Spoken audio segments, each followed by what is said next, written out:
23, this February 27th, 2024 meeting of the Hopkinton Conservation Commission will be conducted via remote means in accordance with applicable law. This means that all members of the public body, as well as members of the public, may access the meeting via virtual means.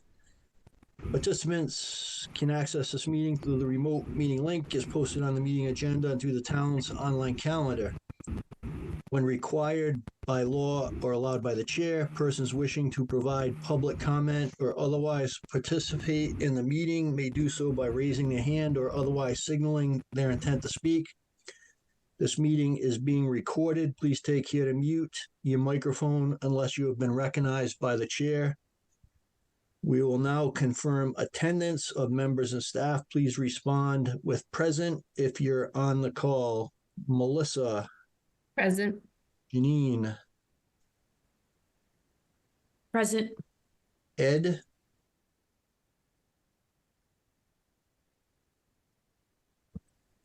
Ed's there, but he's muted. Ted. Ted is present. Jim. Present. Ed, go ahead. You're present? Yeah, I'm here. Okay. Matt. Present. And this is Jeff. And for staff, we have Kim, Present. Anna, Present. and Joe Orzel with Lucas will be joining shortly. Okay, thank you. All right, so jumping into work session items, we have no documents for review. Draft the minutes for review December 19th, 2023 and January 9th, 2024. Did everyone have a chance to review those, and were there any comments or questions? Okay, if I can get a motion to approve the minutes for December 19th and January 9th, please. So moved. Yes, Ted, I'm was there a sorry to question? complicate things, but I'm going to abstain from the 19th, but vote yes for the other one. So if you lump them together, it's hard for me to do that. Okay, got it. So let's do the 19th first. So you're going to abstain from the 19th, Ted. I wasn't correct? here for that meeting. Okay, so let's do the roll call vote. So a motion to approve the minutes of the 19th, please. So moved. All right, Jim, and a second. Second. Okay, Janine, we'll do the roll call vote. Melissa, Aye. Janine, Aye. Ed,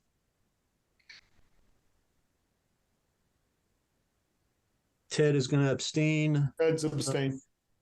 Yep. Jim, Oh, no. Aye.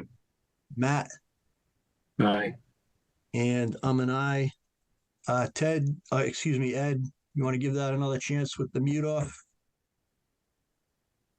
Through the chair? Yep. I think he's just working through some internet connection stuff. Okay. Yeah. Looks like he might have dropped off, actually. Okay, so hold on a second here. There's some people in the waiting room, so I'm letting them in. Okay, so the minutes of January 9th, any questions or comments from the commission? And do we have a motion to approve the minutes, please? For I'll make the January motion 9th? for January 9th. And a second? I'll second. And we'll do the roll call. Melissa, Aye. Janine, I'll abstain. okay, Ed, Ted, Ted is an aye. Aye. Oh, there's Ed. all right, Jim, Well, let's see. I'm sorry, Jim, what was that? Aye. Yes. Okay, Matt, Aye. and I'm an aye. Okay, thank you. So at this time, I'm going to read the executive the language to enter the executive session. Again, for people who just joined the call, the commission will be entering executive session for approximately 5 to 10 minutes. So you can stay on Zoom. I'll be muting and shutting the video off for, again, approximately 5 to 10 minutes, maybe a little bit longer, at which time the commission will rejoin the open session. So I move that the commission enter into executive session pursuant to Massachusetts General Law, Chapter 30A, Section 21A3, for the purpose of discussing strategy with regards to the following litigation matters, discussion of which in an open meeting may have a detrimental effect on the commission's litigation or litigating position. As I do declare, it's the Trails versus the Town of Hopkinton Conservation Commission. The commission will return to open session following the executive session, and we'll do a roll call to enter the executive session. Or can I have a motion, please? I'm sorry. I'll make that motion. And I'll a second? second. Through the I'll chair, second. Yes, Kim. would the commission like to allow staff to join an executive session? We will. Thank you, Kim. So Kim and Anna will be joining us in executive session. And we'll do the roll call vote. Melissa, Aye. Janine, Aye. Ed, Ted. Ed is an aye. And Jim? Ted is an aye. Okay, thank you, Jim. Aye. Matt. Aye. And Jeff is an aye. Okay, so we're going to be going into executive session, folks. We'll be back shortly. And everyone will be joining the Google Meet link that Kim had sent earlier.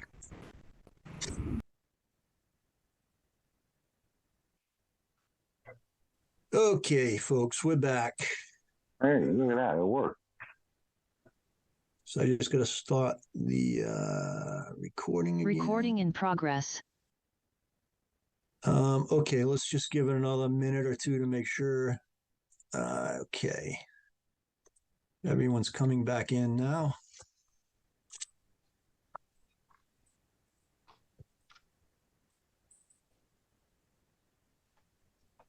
Okay, Kim, are you up and running?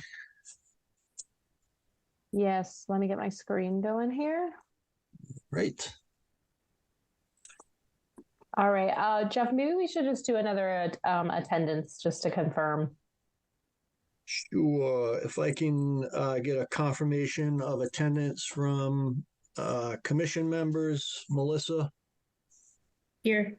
Janine, Present. Ed, Ted, Ted is here. Jim, Here. Matt, Present. and I'm present, obviously. I don't see, I don't think Ed has rejoined us, but for staff, we have Kim, Present. Anna, Present. and Joe has joined the call Present.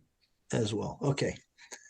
Okay, great, everyone. Thank you for your patience. So that was the draft or the executive session. So let's move on to new hearings. So Kelly 9 Montana Road, this is an amended notice of intent to add a second driveway. And I just have to read this into the public session. The Hopkinton Conservation Commission will hold a public hearing on Tuesday, February 27th at 7 p.m. or thereabouts, virtually online, to hear all persons interested in an amended notice of intent filed by Ed Kelly to construct a second driveway.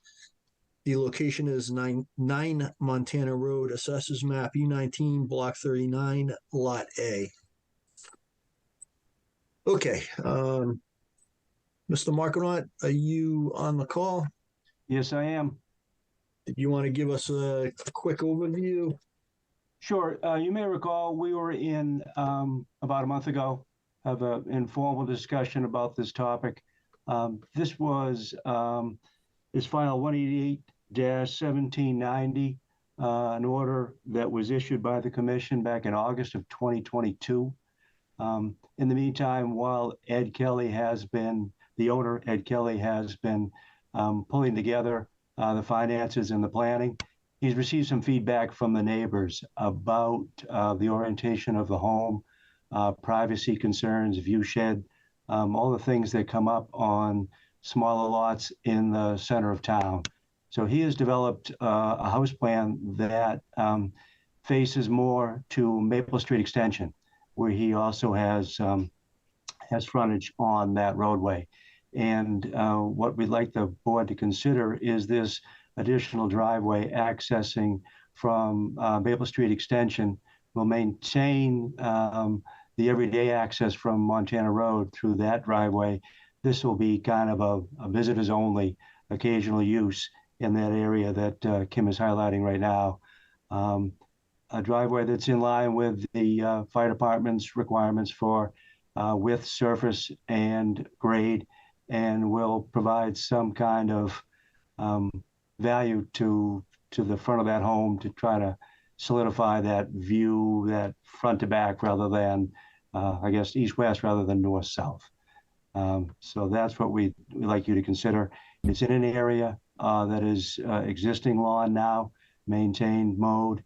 We will take and expand the line of erosion control, the wattles and silt fencing to surround this new area to control runoff during construction.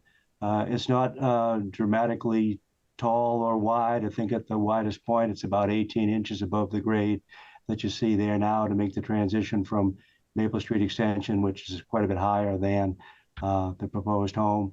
But it all comes together nicely. And then the side slopes will be loomed and seeded so that we get the same condition, the grassed area that we have now. Okay. So what, Mr. Markenau, what was the increase in the buffer zone disturbance approximately? Did you calculate that?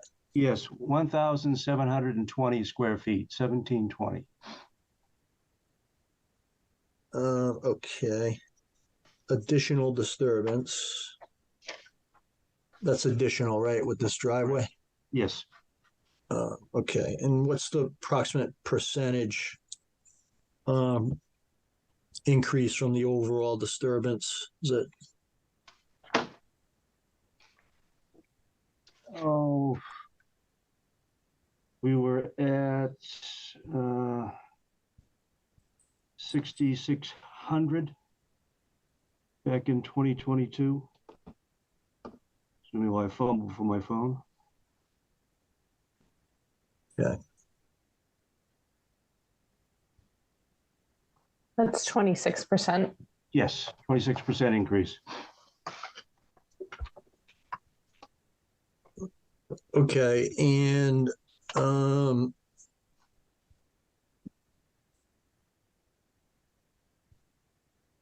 the drainage from the driveway, have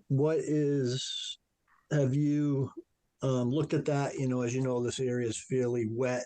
The Maple Street Extension, Montana Road area, we've had issues out there with neighbors and, abutting properties on other development, getting impacted by surface water runoff. Have you guys looked at that as part of the, construction of this driveway? In a general manner, yes, we have crowned the driveway, so it'll pitch both directions from the center line. The contours now take the water in a northwesterly direction away from Maple Street Extension. We feel that half will be on the southerly side of the roadway, and the rest will roll off the driveway, which as I mentioned a moment ago, I think at its highest point is 18 inches above grade. We don't feel that there'll be a tremendous amount of water coming off that driveway, and then we'll be taking in a northwesterly direction away from, say, Lot 7, away from the owner of number 5, away from Maple Street Extension, and minimize those concerns. Okay. Okay.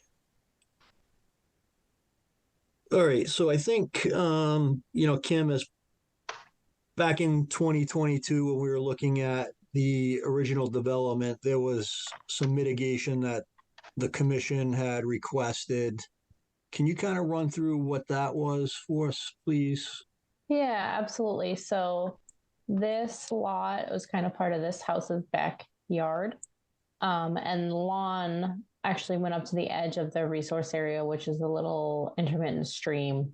So the commission, the applicant proposed and the commission accepted as part of the order the restoration of a 10-foot wide area between the bank of the stream and the lawn, which consisted of reseeding and then placement of the PIB north of that area to indicate, the limit of future disturbance. So there was that 10-foot mitigation strip there approved as part of the home construction. Okay. So I guess the question for the commission members is, with this additional 26% increase in buffer zone disturbance, and the construction of additional impervious driveway, do we want to request additional mitigation? So I will open it up to commission members for their thoughts and comments.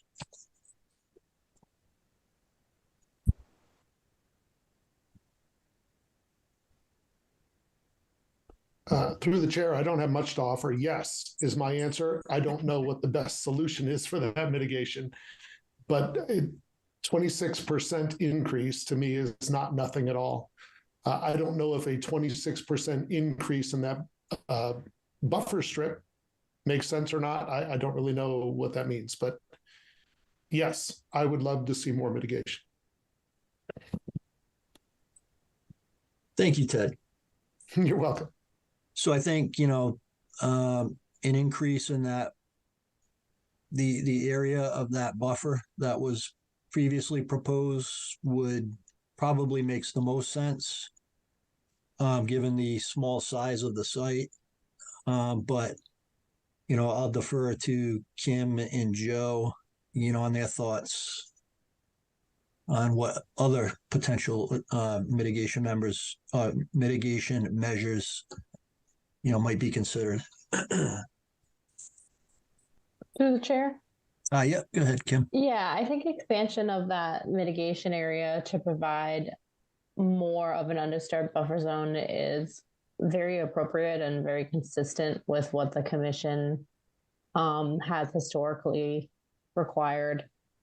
We know the value of buffer zones in terms of uptaking nutrients and improving water quality, and even just an additional 5 feet would make a big difference there. So I think that's a good candidate for mitigation in this case. Yeah, what did we, for that buffer zone previously, Kim, was it just so reseeded with wildflower mix? I believe that is the case, yeah. Yeah, I don't think we Because requested any plantings, right? There was a planting of, you can see these 3 large trees. There's one had to be taken out as part of the construction, and then so there's a planting associated with that, but not associated with the mitigation area. I think just because it was existing lawn to begin with. Right. I don't know. So I'm thinking maybe we expand, as a, for mitigation, for allowing this, maybe we expand that buffer zone a little bit and then, require some pollinator plantings in there that are a little bit more robust than just the wildflower mix, but I'll throw that out there for the other commission members. Jeff, I know I've already spoken. I like that. Yeah. We have seen in recent years, months, all sorts of PIB stakes ignored and people mowing right behind it. And I think if we have something that can't be mowed with a regular mower, we have a better chance of the buffer strip there being maintained. Whereas wildflowers, you can mow over with any mower and suddenly we're right back where we started. Yeah, The good chair? point. Yes, go ahead, Kim. I think the distinction here and the key is, Ted, that we don't make a condition that says this needs to be wildflower area in perpetuity. That way, as shrubs grow up in this area, which will naturally happen, that is something that can be encouraged or maintained by the homeowner. And then over time, this will become a woody area that is a woody buffer. I think we get into trouble when we say this needs to be maintained as a wildflower area because we have trouble establishing the wildflowers and then they get mowed because they're short. In terms of conservation wildlife seed mix, I think that'll be a good place to start because I think that'll take in that area. But then if we kind of let it go natural over time, I think we'll end up with a better, that obviously combined with more robust PIBs, I think would be more successful. Through the chair, if I might push back very gently. Yep. I agree with you, but that assumes that the homeowner actually allows things to take root and grow. We've seen over on Chamberlain Wayland that is never even allowed to happen. The mower goes right around the posts from day one. And that's what scares me. And that's why I thought requiring some more robust plantings would dissuade that. Good point. Yeah. Do we have PIBs identified along the boundary there, Kim? Yep, we do. Okay, thank you. Yeah, they're identified and they're installed already. Oh, perfect. Okay, they're installed already. I was going to say semi-perfect. Yeah. But obviously they can be reworked. Okay. So I mean, I'm a proponent of expanding that buffer zone another, 5 feet in width. And I don't know,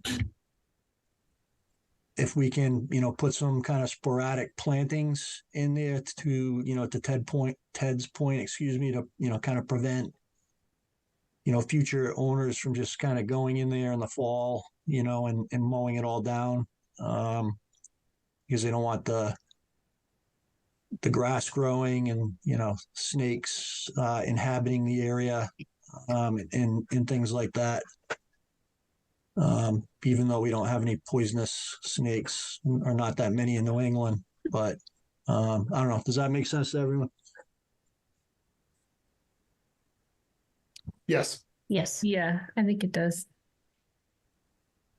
Okay, Mr. Marconaut, does that make sense? Yeah, I think we'll reach out to Goddard Consulting since they weighed in on that the mitigation plan. Take some advice from those folks, and if we could come back at your next hearing and present that final plan, that would be a help. Okay. It might be nice, Jeff. I don't know so the call out on the plan that says proposed area of reseeding. Maybe we can formalize it a little bit more and not formalize it what should be there, but just in calling it a filter a buffer area as opposed to just reseeding, so that in the future, and it's on the plan that way.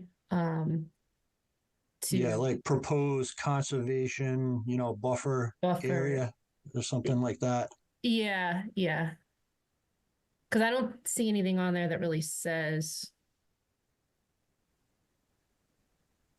that. Yeah, is there a notation on the plan? I can't see it, that identifies the PIB. Yeah, proposed.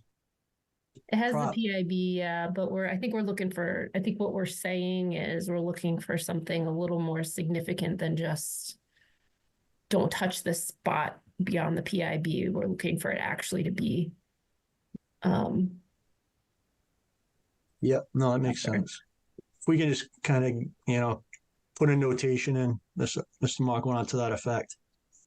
Certainly. Yeah, And okay. the PIB will be moved to the front of the new 5 feet, right? Correct. Okay.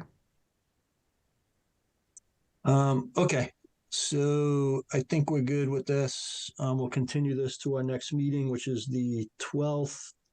But let me ask, are there any questions or comments from the audience? And just go ahead and raise your hand if there are. I don't see any hands raised. Okay, can I get a motion to continue the hearing for 9 Montana Road until March 12th, please? So So- moved. Second. And we'll do the roll call. Melissa, Aye. Janine, Aye. Ted, Aye. Ed, Jim, Aye. Matt, Aye. and I'm an aye. Okay, great. Thank you. Thank you. Good night. Good night. Okay, moving along to Woodson 41 Front Street. This is a continuation of a notice of intent for an addition and a dock.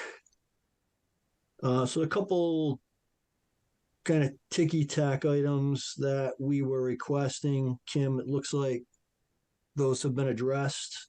The erosion control details and the PIBs, although in one area, the ECBs weren't on the plan. We just needed to clarify that, correct? Yeah, so we got updated revised plans. A lot of these items were addressed as you had indicated.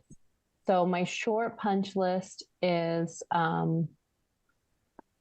the applicant added the split rail fence to the plan to act as a PIB. And my request is just if that can be labeled as a PIB on the plan. So that's memorialized. And then yeah, Joe had pointed out, I think he meant that there was this, maybe the labels over the erosion control, that this erosion control barrier used to be closed so that we had no runoff towards the street. So maybe the applicant can touch on that as well. And then the other update was that there was, where is it on this plan? There was several trees that were removed before the application was filed, and the applicant is now proposing 14 eastern hemlock mitigation trees for the 7 trees that were removed. And I do know the applicant submitted a late submission response, which I did not have the chance to read, so they may want to chime in here as well. And then just a note to the commission that the DEP file number, unfortunately, has not been issued at this time.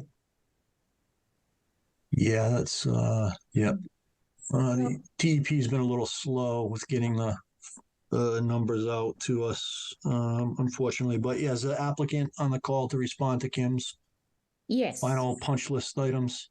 Yes. How you doing, Nicole? Hi, how are you? Good, thanks. I'm filling in for Tom tonight. He had another hearing. Okay.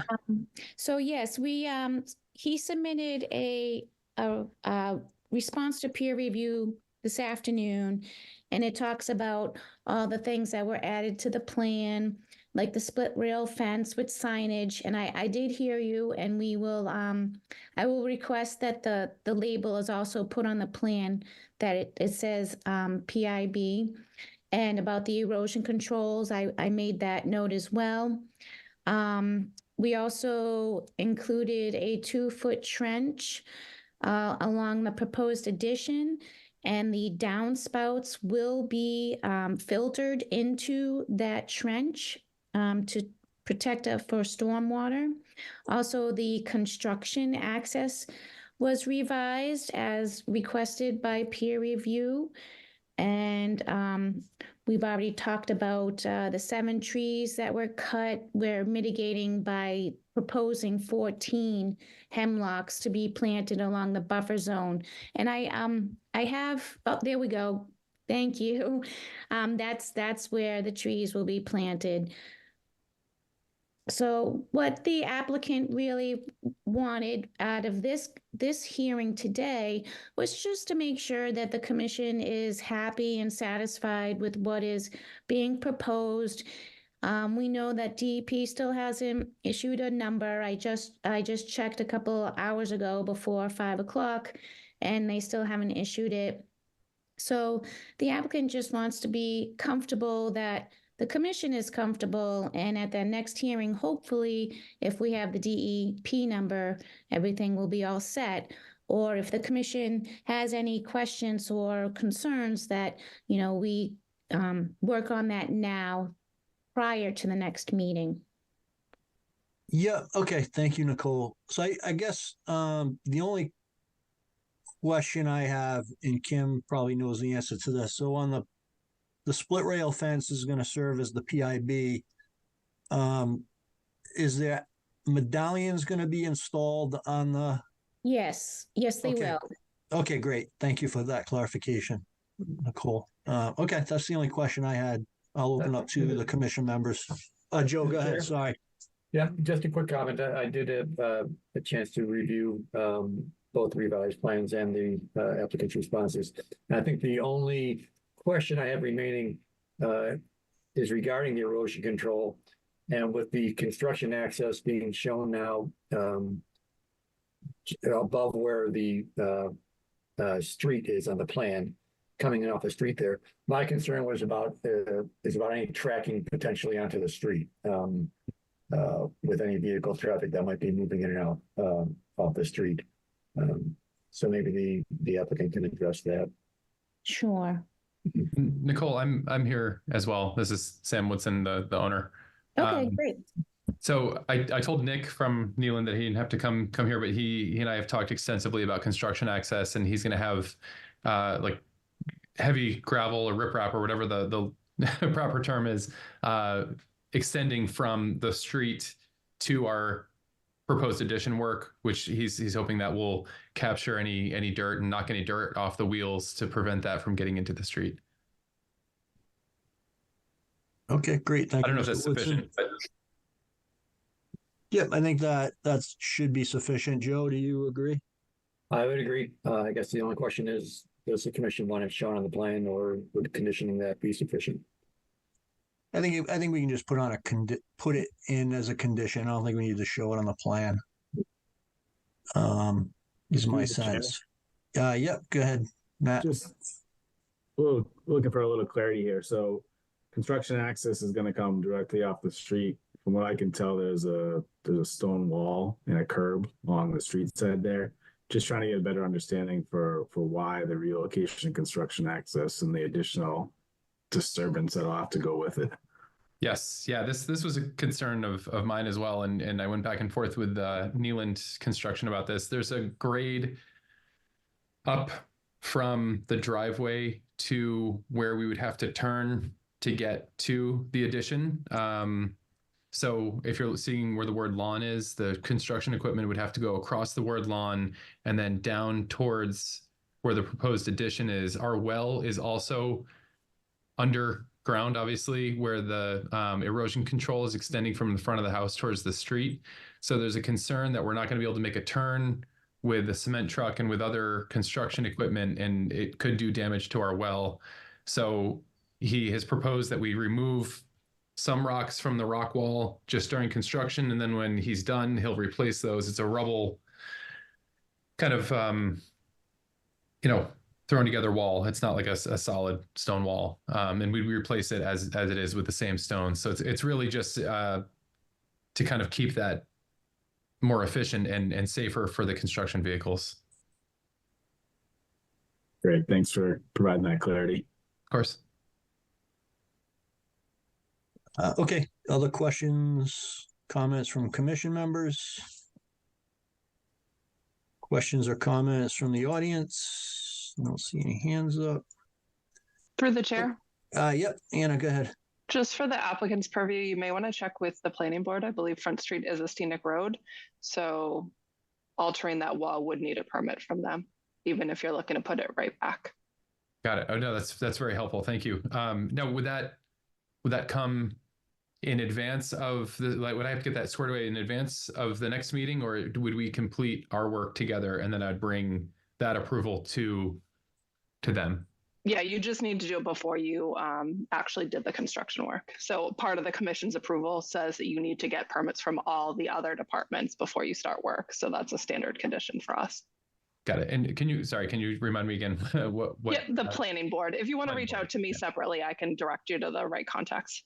Okay, wonderful. Thank you very much. You're welcome. Thanks, Anna. Okay, so if I can we don't have the DEP file number for this, so we'll have to continue it out till the 12th. If I can get a motion to that effect, please. I'll move. Kettle second. Oh, maybe Matt will. And we'll do the roll call. Melissa, Aye. Janine, Aye. Ted, Ted is an aye. Ed, Jim, Aye. Matt, Aye. and I'm an aye. Ed, you with us? Through the chair, he is having trouble. Still, he can see us and hear us, but we can't hear him. Okay, thanks, Anna. Okay. All right, so Wall Street Development has requested a continuation to March 26th, which takes us to Woodbury to Aaron's Way, which is a continuation of a notice of intent. All right, so again, on this one, I think there were a couple smaller items that we were looking for, and some clarification that Kim needed. Kim, did you want to just give us an overview? You know, I'm going to bump it to Joe. All right, Joe. Okay. I did have a chance to look over the plans and submitted an email response. I'll just quickly go over some of the things. So the applicant did delineate the wetlands on the south side of the property, which was requested.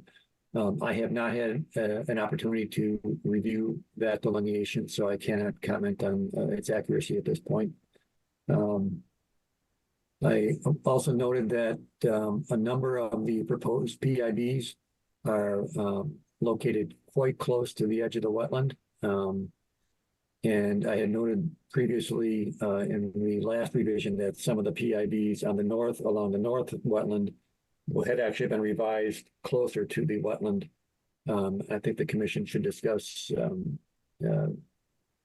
if the distances are appropriate or if they can be moved back in places where it may be possible to move those back a little bit.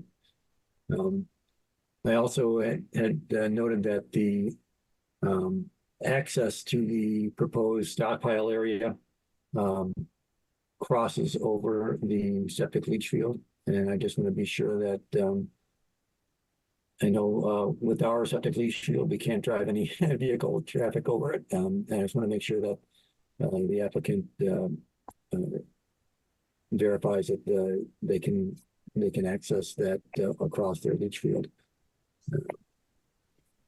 And other than that, I think all of my previous comments have been addressed.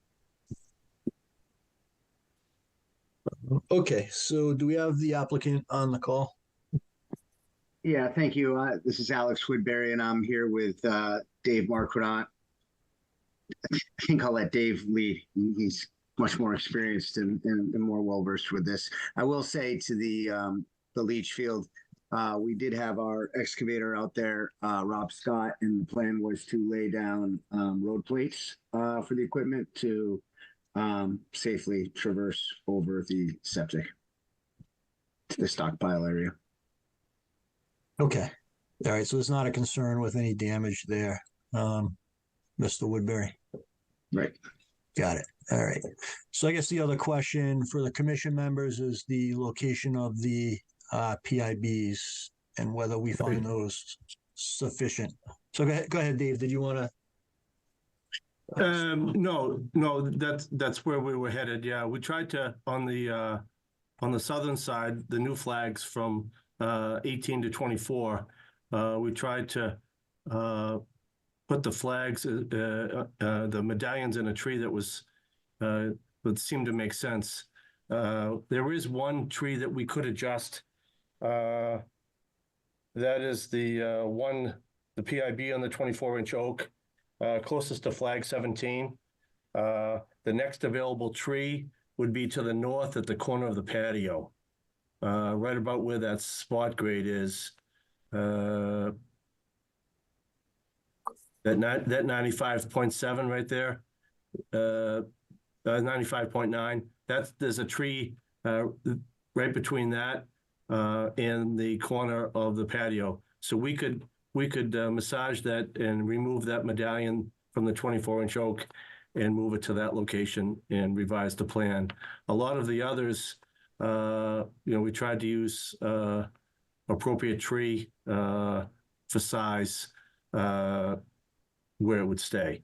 There's not many trees on the south side that we could put the medallion. Okay.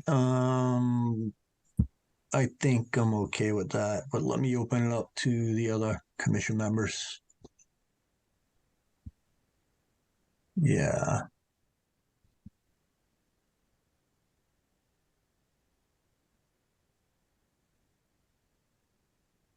So maybe if we can massage that one location there, Dave, as you had kind of indicated, at the 95.7 spot grade over near the patio. Well, 95.9, I guess it was. Through the chair. Yep, go ahead, Ted. I like that idea, except it looks like that would make the red line cut right through the shed.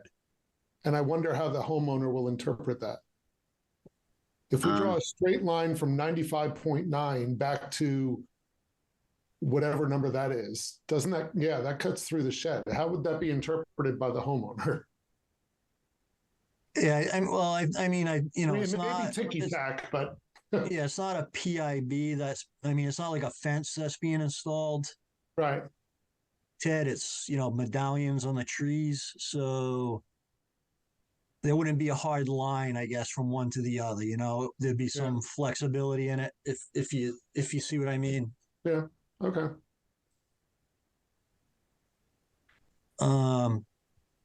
So to the chair, looking up a little bit more where it kind of juts out, could we eliminate that jut out? And would it be assumed that it kind of continues along from 96 to like that 96.2? Like, I don't know why, yeah. I mean, there might not be a tree to install it on, but I'm wondering if there would just be the assumption that it kind of continues along that same arc rather than having it jut out. That's really like the edge all the way around there that follows the red line that's pretty much transposed there of pre-disturbed kind of access path. So yeah, I would have no problem moving it there. It's already disturbed, but I guess to Dave's point, maybe there's not a tree to hit. I mean, I think I'm fine with that as long as it's depicted on the plan and the the homeowner understands that, that's the limit. With, that no disturbance can happen beyond the line there. I mean, Jeff, could we even just put a note on the plan that the intent of the PIB is to maintain the existing tree line, and those shown are just on the PIBs called out are on nearest trees. Basically memorializing the existing tree line on the plan as our limit of disturbance, but noting that the PIBs are, in realistic locations to be put on trees.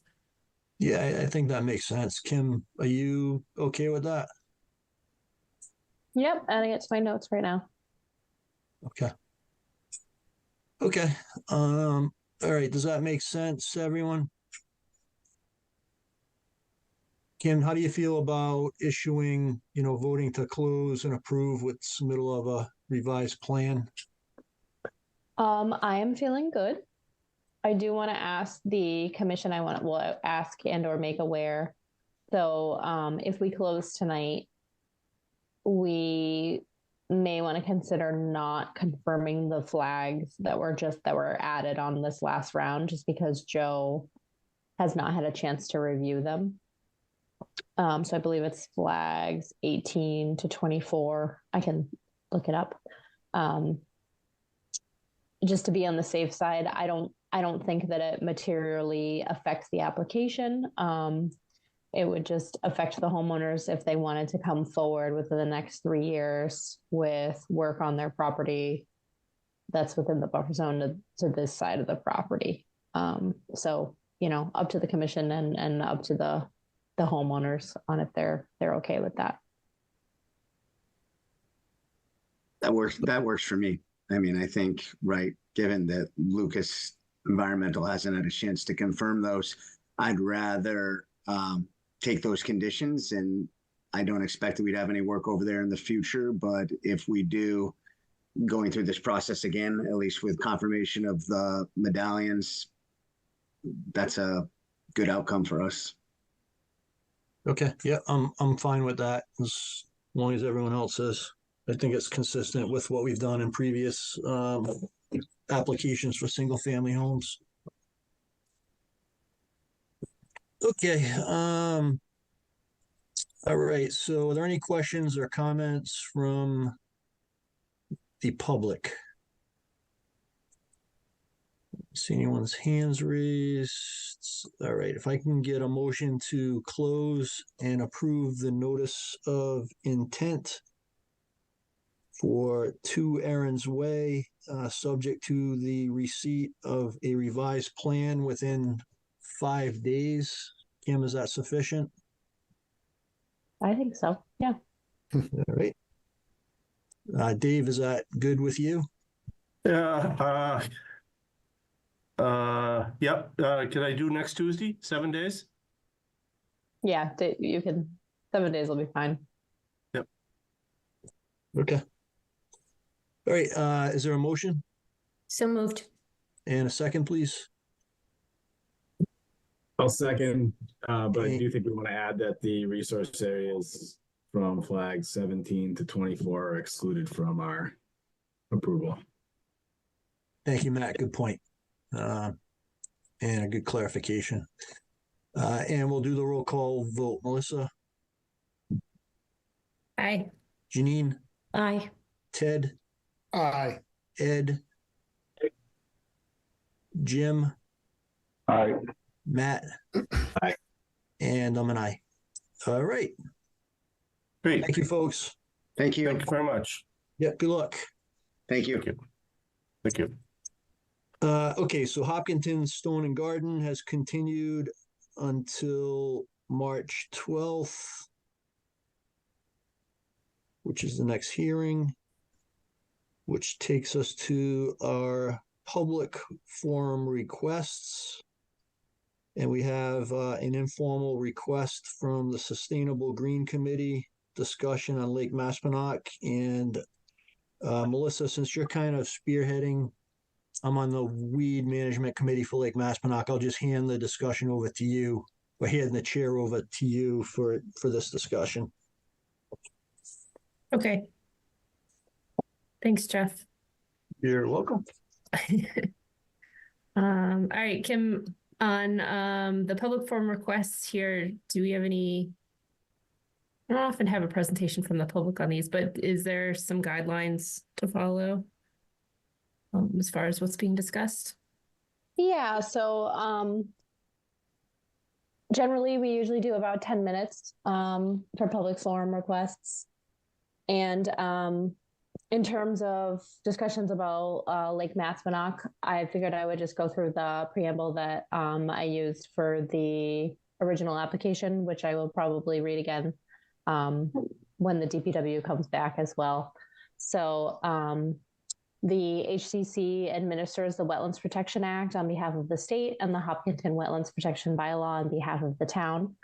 The interests of the state act are protection of public and private water supply, protection of groundwater supply, flood control, storm damage prevention, prevention of pollution, protection of land containing shellfish, protection of fisheries, protection of wildlife habitat. And then the local Hopkinton Wetlands Bylaw adds erosion and sedimentation control, wildlife, and recreation. So please note that neither the State Wetlands Protection Act nor the bylaw include protection of human or pet health as an interest. Therefore, human health is beyond the scope of the Commission's jurisdiction and consideration of the application for nuisance aquatic management. The Commission is not empowered by the state or the town of Hopkinton to make determinations related to human toxicity of any chemical or contaminant. That is the preamble. Thanks, Kim. You're welcome. So is there someone from the public that will be Don Sutherland has his hand up. Don, are you presenting this public forum information? You're on mute, though. Hi, I'm Don Sutherland. I'm the chair of the Environmental Working Group for the Hopkinton Sustainable Green Committee. I was just expecting to just initiate a dialogue tonight. Our group will make we would like to make a more formal presentation at your next meeting. So I apologize for not submitting, forwarding documents that we are reviewing still. However, I can make a statement on the issue of the Massachusetts Department of Environmental Protection's permit for aquatic herbicides in Lake Maspinock. And like I said, we would like to make a more formal presentation at your next meeting. But given the group has been researching the issue as it's been reviewed by various community groups and this commission and others. And we've also interviewed state officials, including the Department of Environmental Protection and the Massachusetts Pesticide Board and Pesticide Subcommittee. And we've gotten statements from them in regards to the issuing of aquatic herbicides in water resources in the state. And I can make a statement, I guess, but again, we want to make a more formal statement at your next meeting. But given the lack of PFAS transparency by government pesticide regulators and the evolving EPA and state PFAS testing in terms of substances and methodology, and the fact that the town is spending millions to avoid PFAS in drinking water, we believe the town should not risk the possibility of the use of PFAS aquatic herbicides contaminating the lake and possibly compounding the combination of groundwater drinking supplies. I'm sorry, contamination of groundwater supplies. And so we're in a position at the Sustainable Green Committee Working Group opposes currently the unsustainable, ecologically harming use of the MDEP permitted toxic aquatic chemical herbicides in Lake Maspinock as physically and environmentally irresponsible. Instead, we support a non-toxic, long-term, holistic plan incorporating limiting watershed nutrient loading, down draw, hand pulling, and mechanical plant management as detailed in the Lake Maspinock Aquatic Vegetation Control and Watershed Management Plan of June 2021. And I'd also like to state that the permit comes after a town vote to reject the use of herbicides to treat Lake Maspinock. And that's our opening statement. If you need further questions, I can handle them. But again, we'll make a more formal presentation. The other issue I wanted to bring to the Commission's attention is that the Board of Health has given us a verbal approval of a warrant that the Hopkinton Sustainable Green Committee approved. And the warrant specifically deals with a proactive pre-testing for toxic and PFAS chemicals in products that are going to be administered to water resources or land resources in the town. So that's our presentation for now. But I'd be happy to answer any questions the commission might have. Okay.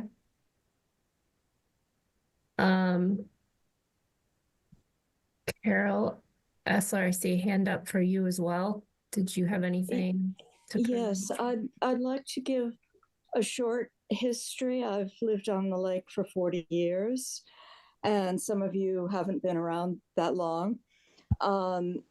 It's kind of entitled, Let's Not Make Any More Mistakes with Our Beautiful Lake. In 1980. Can I just ask one question just for clarification? Were you part of the Green Sustainability Committee? Yes, I've joined together in this is part of the same forum. Okay, go ahead. Yes. Okay. Shortly before I moved to the lake in 1980, the lake was treated chemically. As far as we can tell, and at our research at that point, we believe it was treated with 2,4-D, a chemical now no longer acceptable in any way to go in a water body. And that was also around the time of the Metcalf and Eddy study, which looked at the eutrophication of Lake Maspinock, and noting again and again that the use of herbicides in a lake does nothing to help the long-term eutrophication of a lake. If I can move from the 1980s to the 1990s, people often say that hydro-raking has never been used in Lake Maspinock. Again, untrue. It was used in the 1990s. The town did not pay for it. It was paid for by individual homeowners who then composted the weeds that came out of the lake on their land at the lakefront. It was, effective in ways that, were temporary but useful. Again, removing nutrients from the lake does help the long-term eutrophication issue. Now let's move up to 2015, when 2/3 of the town voted down the use of herbicides in the lake at town meeting. At that late night, the Weed Advisory Committee was formed because the people wanted to have a say about herbicides once again, and that committee was formed.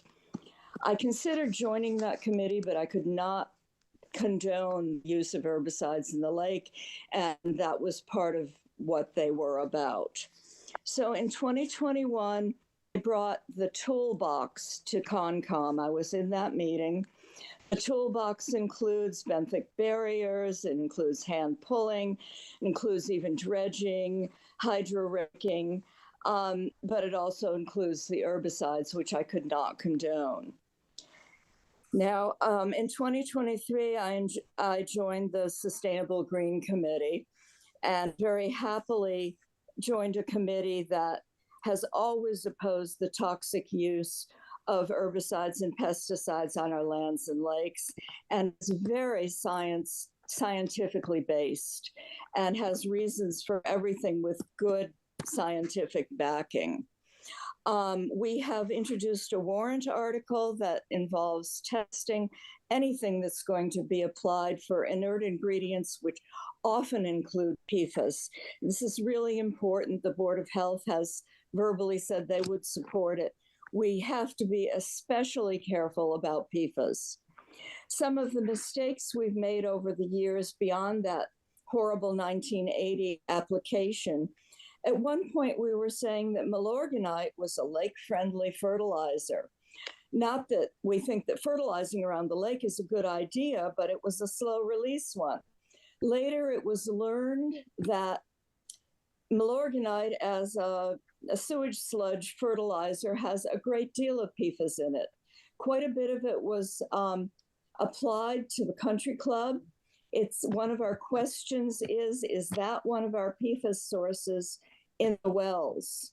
So over the years, a number of mistakes have been made for our beautiful lake and for the interdependent web of life of which it is. We do not want to see more made. We do not believe that herbicides are a good idea. Now, when I moved into this community shortly after 1980, I was pregnant and I put my body in the lake. I now have two beautiful granddaughters who are old enough to begin swimming in the lake with me. And I do not want to see us make another mistake that affects the health of the lake ecosystem. And I know I'm not supposed to talk about human health here, but it's an entire ecosystem of which we are part. And I just want to speak very strongly against the use of herbicides in Lake Massapequa. Thank you. Okay.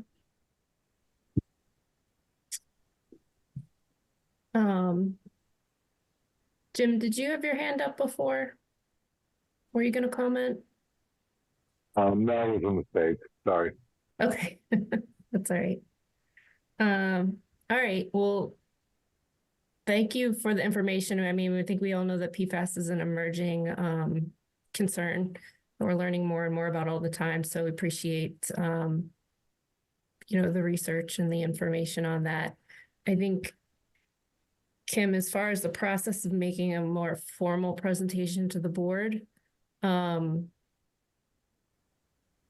is that something that they should submit to you or request, or we should discuss at this point in time?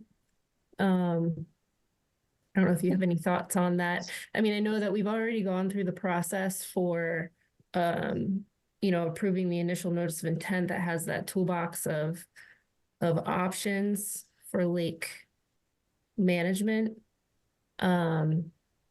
So I think that anything that's brought to the commission, we'd want to focus on new information, things that we haven't heard before, that aren't already in that plan. That's my thought. Yeah, absolutely. The DPW has requested to discuss the toolbox under the existing permit and, you know, their plan for management for this season coming up at our next meeting, which is April 12th. So at that time, that is a public meeting. You know, if you have new information, the chair will, you know, open up for discussion with the public. So I think that would be a good appropriate time to come forward with your comments. If you're able to send me the new information and research that you have ahead of time, I can include that with our public meeting packet so that the commissioners have time to actually go through that information themselves as well and read those resources. So that would be how I would recommend kind of moving forward. Through the chair.